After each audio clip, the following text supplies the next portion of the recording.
What's up, everybody? I'm Michael. And I'm Amanda. And today we're going to talk about purity.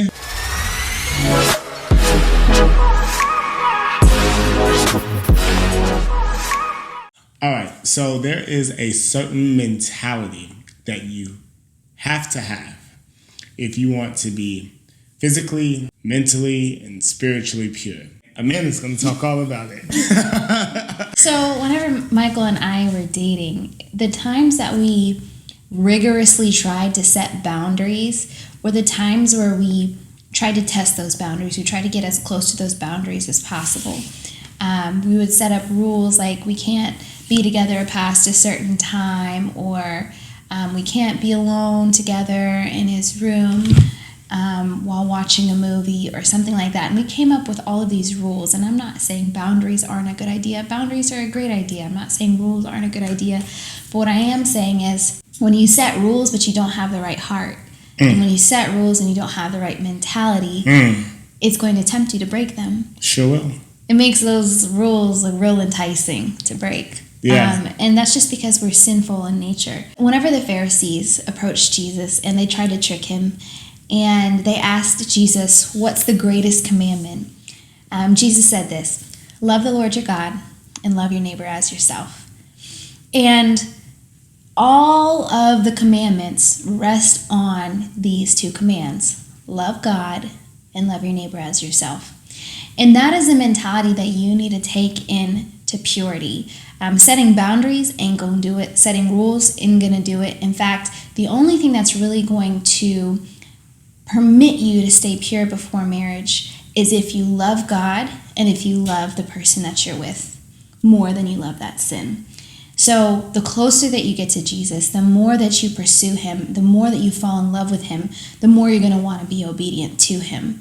The more you're not going to want to break his heart, the further away from those boundaries you're going to want to be. The same with the person that you're with. If you truly love them, you're not going to want to cause them to stumble. You're not going to want to do something that's going to make them feel ashamed, or that's going to break God's heart, or put them in a bad place. And so the mentality I believe that you need in order to remain pure before marriage is to just love God and love the person that you're with a pure kind of love. One of the biggest misconceptions that we believe that causes us to stumble, not just in our purity, but any other area, is that God is holding out on us. I think about how in Genesis 3, Adam and Eve were in a perfect world. Adam and Eve were in the most beautiful, lush, vibrant environment ever. They had it all. They had it all. And yet, what tripped Eve and Adam up was the idea that God was holding out on them. And they had it all. And so, because we live in a fallen world, we'll never have as much as they have until, we die or New Jerusalem comes or whatever. But the big idea is that in this current life and state that we live in, the enemy is always going to attack us with God is holding out on you. Yeah. And that what he's given you is not enough. I just think that it's important to know the enemy's playbook, because sometimes it gives us a little bit of insight into how he will try to attack us in the future. So it's important for you to know that what God has given you and when he has given that thing to you is divinely orchestrated. He's not holding out on you. Yeah. He loves you. A lot of people think about like the tree of the knowledge of good and evil as like the bad tree, right? Right. And nothing in the Bible indicates that. It says that up until that point, everything that God created was good. Wow. Meaning that the tree of the knowledge of good and evil was good. This is just like my thoughts. Like, it's almost like a father telling his 3-year-old, don't touch the .45 caliber pistol.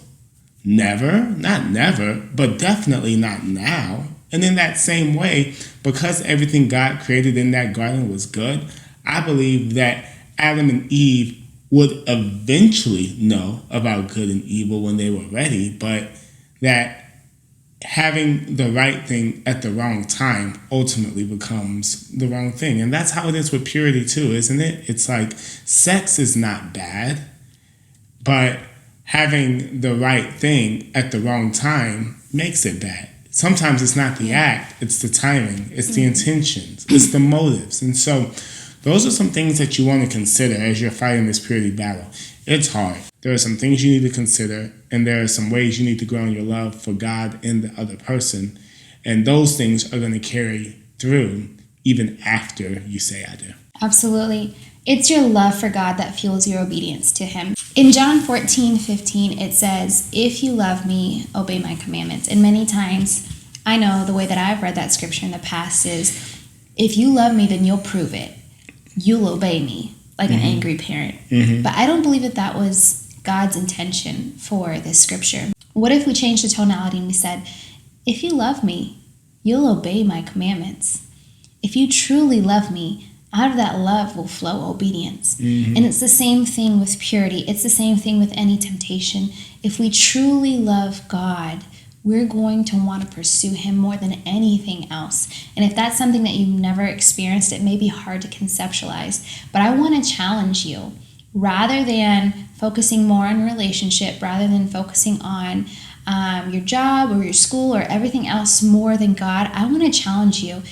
Take a week, do a week challenge where you solely focus on your relationship with God and see how your desires change, see how your sexuality changes, see how your mentality changes, see how your habits change, simply because you have a greater desire for God and pleasing God and having a deep relationship with him.